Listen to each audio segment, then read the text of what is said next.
Bienvenidos a una nueva emisión del programa Puerto Boyacá Visible Generación de Oportunidades.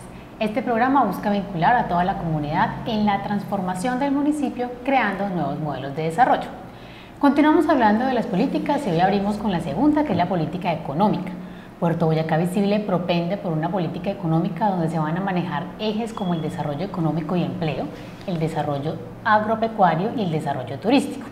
Para eso, en el programa de hoy nos acompaña Óscar Botero, el director general, la señora Joana Muñoz, Roberto Castro y Walter Díaz. Bienvenidos y empecemos porque Óscar nos cuente de qué se trata la política económica.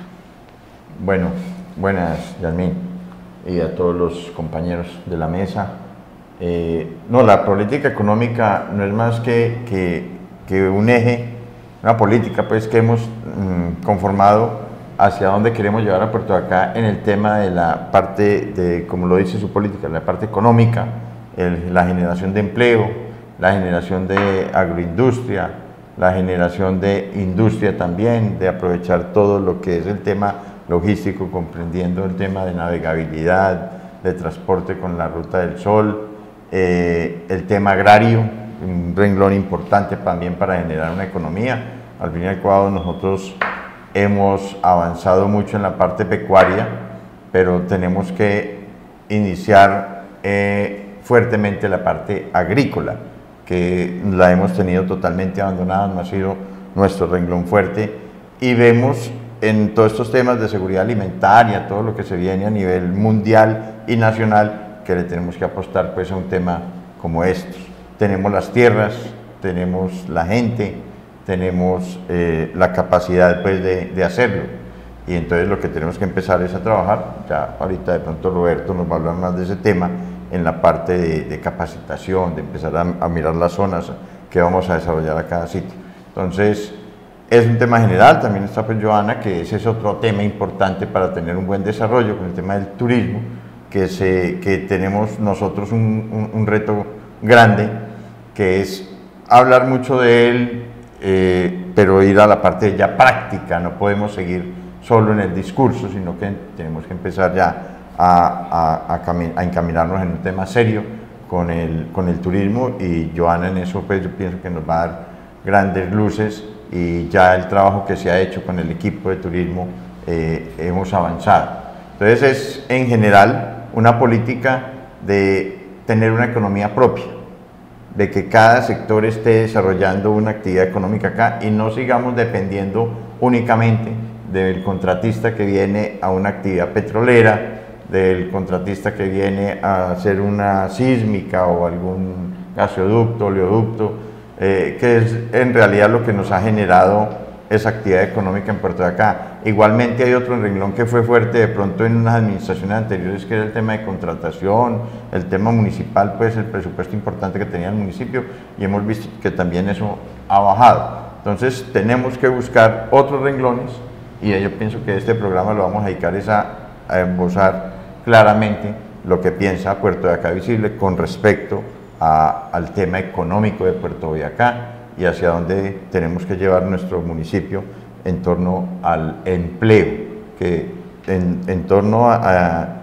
esto es el desarrollo económico. Lo que nos va a generar es empleo en todas las ramas, hacia todos los sectores, y nos va a dar una gran oportunidad de que quitemos lo que decía anteriormente, esa dependencia. Precisamente pues para complementar ahí el tema, nosotros en el municipio tenemos que comenzar a desarrollar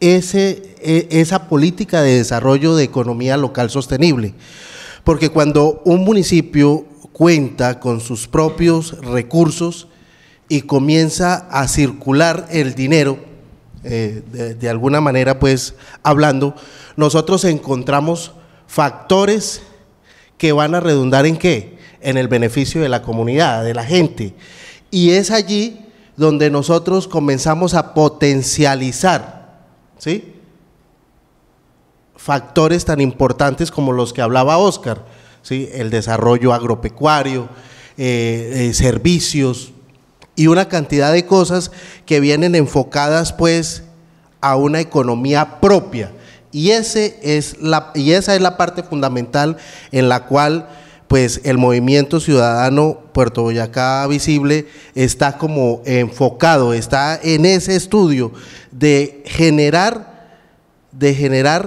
políticas que ayuden al crecimiento social, político y económico del municipio. Nosotros vemos, por ejemplo, cómo en el municipio de Puerto Boyacá, a lo largo pues de su historia, digamos que se han tenido unas bonanzas, pero no nos hemos preparado en sacarle el provecho y el valor agregado a esas bonanzas. Entonces, es ahí donde se hace necesario crear una política seria para que esto comience a generar pues una política seria en el tema de empleo y de otras cosas.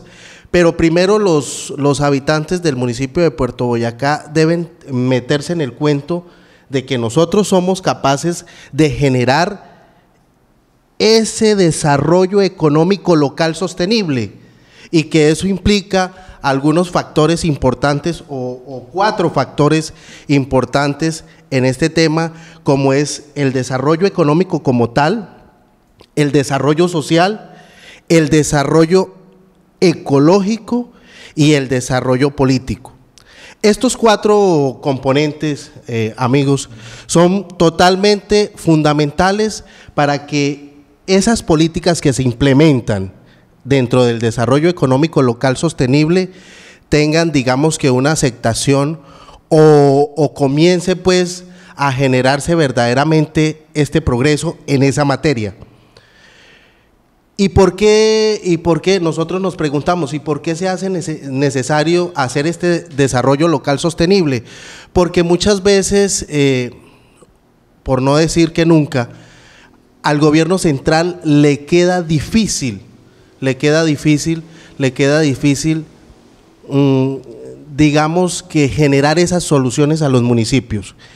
Y es responsabilidad de las administraciones precisamente comenzar a desarrollar esas ideas en torno a ese desarrollo económico local sostenible. Y entran factores fundamentales como en la parte ecológica, o sea, qué recursos tenemos, qué podemos explotar, ¿sí? La parte social, preparar la gente para esos servicios, para esas oportunidades, la parte política, porque es allí donde se debe generar un compromiso serio para que estos proyectos comiencen a rodar, y lógicamente, ¿en dónde se ve reflejado esto? En un crecimiento paulatino del factor económico o el desarrollo local sostenible. Bien, entremos ahora en detalle y hablemos primero del desarrollo turístico. Cuéntanos, Joana, ¿en qué consiste el desarrollo de esta área? A ver, el turismo, pues ya en el pueblo y aquí en el municipio se ha hablado mucho, pero como lo tocaba Walter y don Oscar, realmente no se ha fundamentado nada, o sea, está en el aire lo que hay que hacer. Entonces, básicamente lo que se quiere trabajar o lo que queremos trabajar es empezar a estructurar bien esa área para empezar a ver unos resultados y que no quede solamente en algunas cosas sin fundamento, sino que realmente se pueda trabajar en el tiempo. Sabemos, y como lo decía Walter, con los recursos ecológicos, aquí en el municipio hay muchos recursos y muchas potencialidades en las cuales podemos trabajar en el turismo, que pueden fomentar mucho empleo, porque el turismo es una de las industrias que más genera empleo en el mundo. Y entonces es una herramienta fundamental que nosotros podemos utilizar para crear ese empleo y para crear esa productividad que necesitamos. Entonces, realmente el municipio sí tiene muchas potencialidades, pero básicamente hay que empezar a estructurarlo. Hay que saber qué tenemos, en dónde nos podemos dirigir y poder empezar a todos los ejes de la economía, involucrarlos en esto para poder llegar a ese desarrollo que realmente queremos. Bien. ¿Vas a hacer algo? Ahora, Roberto, ¿en qué se basa el desarrollo agropecuario? Bueno, primero que todo, pienso que el desarrollo agropecuario debe estar fundamentado primero en el conocimiento de cuál es el estado de arte en el municipio. Desafortunadamente, aunque se han hecho esfuerzos para lograr una asistencia técnica y para lograr hacer algo en el sector agropecuario, en el sector rural del municipio, pienso que se ha quedado corto por cuanto no se ha logrado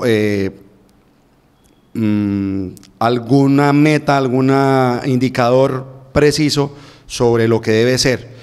En este sentido, el municipio de Puerto Boyacá tiene una oferta ambiental con unas condiciones agroecológicas para diferentes tipos de productos, pero desafortunadamente el enfoque solo ha sido de carácter pecuario, hacia la ganadería bovina.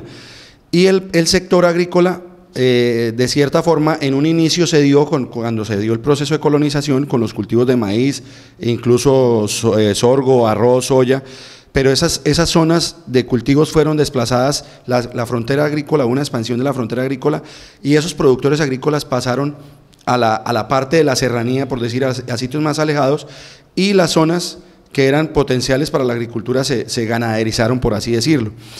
Y aparte de eso, el desconocimiento de lo que deberíamos sembrar, lo que queríamos producir, nos ha limitado en verdaderos programas de desarrollo, ¿cierto? Porque si nosotros no sabemos qué podemos producir, eso también influye en el tipo de asistencia técnica que se debe brindar. Entonces, en eso nos hemos quedado cortos.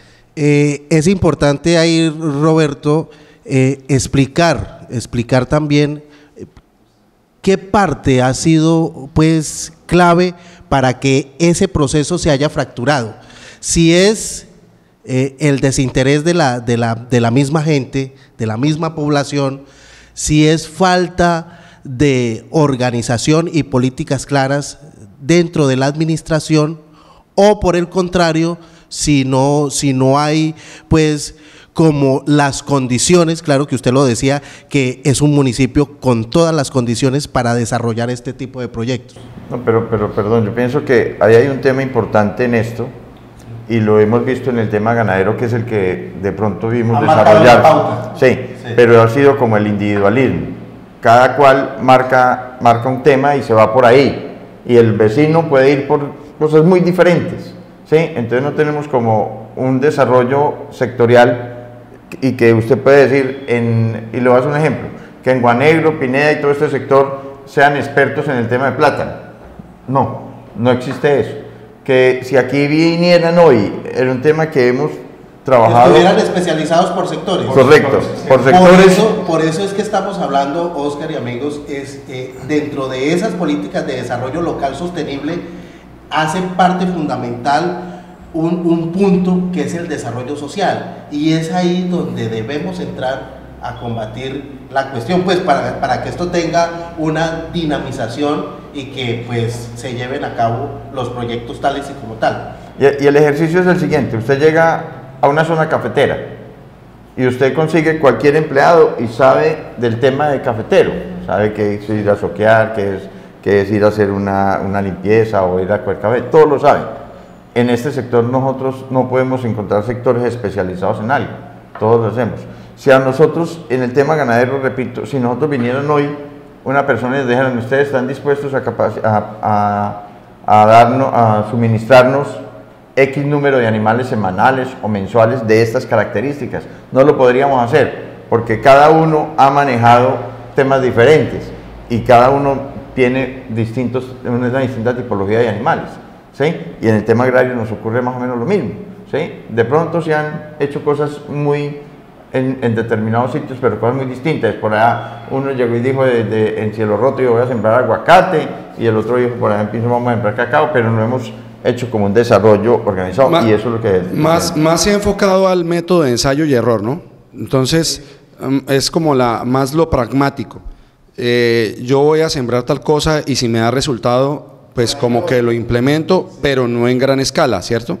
Porque sigue habiendo mucho bache, mucho vacío entre lo que es la producción y lo que es la comercialización, ¿cierto? Con respecto a lo que usted preguntaba, la gente se desmotiva por la situación del sector. Es que no es solo de Puerto Boyacá, es a nivel nacional. La gente que vive en el sector rural, de cierta forma, es subvalorada, ¿cierto? Es menospreciada. no se le da el valor de esas personas que van a llenar las despensas de las personas de las cabeceras municipales y de las grandes ciudades.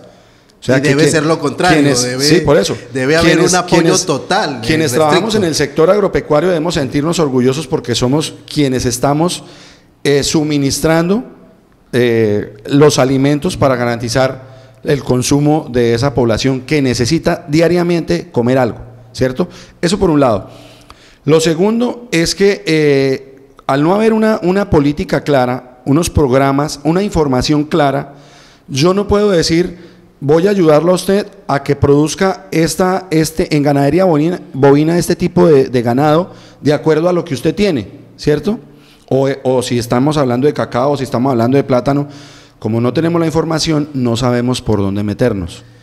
Y quedamos cortos en la parte de comercialización, porque yo produzco, es como si a mí me dicen, vamos a producir huevos en La Arenosa, que está siempre distante de Puerto Pinzón, que no tiene vías de acceso, que si el río no está seco no se puede ir. ¿Cómo vamos a hacer para comercializar esos productos? Ahora bien, estoy totalmente de acuerdo con lo que dice Oscar, hay que sectorizar y como determinar cuáles son los sectores que por sus condiciones agroecológicas permiten especializar cierto tipo de productos, sin que eso implique que si nos vamos a especializar en plátano o en el caso de la parte de especies menores, vamos a especializarnos en piscicultura, no podamos también producir algo que nos permita tener un flujo de caja y una seguridad alimentaria en nuestros predios. Y ahí es donde entra otro punto importante, que es el desarrollo político. ¿Por qué? Porque es desde la decisión política donde se deben adoptar los mecanismos y las políticas claras para poder desarrollar este tipo de proyectos o temas, ¿sí? Para comenzar a dinamizar y poder decir técnicamente qué sectores son propios para tales fines, o sea, me refiero a agropecuario, al tema pecuario, en fin, también en el tema de servicios, porque es una cosa que debemos también implementar inmediatamente, o se debe comenzar a implementar en el municipio. Mire, en el sector rural hay que hacer un ejercicio, que es de obtener la información de primera mano y es ir a entrevistar a cada productor sobre lo que está desarrollando y tratar de obtener esa información para hacer un diagnóstico. Ya se han hecho varios, pero no han sido como muy puntuales. Eso no se trata de desmeritar aquí el trabajo de nadie, porque pues de demeritar el trabajo de nadie, sino aplicar los correctivos. Y en el sector rural falta hacer una tipificación de los productores. ¿Realmente es agricultor? ¿Realmente es agropecuario? ¿Realmente es campesino? Porque tenemos unos vacíos en cuanto a la conceptualización de toda esa población, en el sentido netamente sociológico de quiénes son los que habitan el sector. Pero este tema, yo pienso que este es un tema que nos da para hablar lo que queramos. Y tenemos que ir a un tema de la experiencia, a mirar la experiencia que ha tenido cada persona. Y por qué se ha fracasado, qué es lo que les ha faltado. Porque como lo decíamos, hay gente que ya ha incursionado, pero lo han hecho individualmente. ¿Sí? Lo han hecho sin tener los conocimientos o ir a hacer la investigación que hay que hacer o con la asesoría que se necesitaba. Entonces hay que mirar toda esta gente que ha entrado, porque aquí, como le digo, la gente ha llegado a todos los sectores a trabajar, pero no han tenido de pronto una buena experiencia. Hay que mirar en qué fallamos para poder conformar una buena política económica en el tema agrario. Y yo creo que ahí es lo reiterativo de decir, las políticas, porque si no hay políticas no hay continuidad, y entonces ahí es donde no se ve realmente un desarrollo. Por ejemplo, en el turístico, por eso es bueno insistir en hacer un plan de desarrollo turístico para poder que eso en el tiempo, porque el desarrollo turístico no se va a ver de la noche a la mañana, sino es con el tiempo y con trabajo de todos, pero debe haber un liderazgo, que es ahí lo importante de las políticas, para que todos sepamos a dónde vayamos ahí y estemos seguros de lo que realmente somos buenos y en lo cual podemos hacer ese desarrollo. Y que realmente el municipio cuenta pues con las potencialidades turísticas, ¿o no, Joan? Exacto, sí, pero entonces tenemos que tener claros cuáles son y para dónde vamos y a dónde las queremos llevar. Sí, ya continuaremos hablando de estos ejes. Para cerrar esta primera franja, quiero invitar a toda la comunidad a que participe de manera prospectiva en la creación de estos ejes. Vamos a una pequeña pausa y ya regresamos.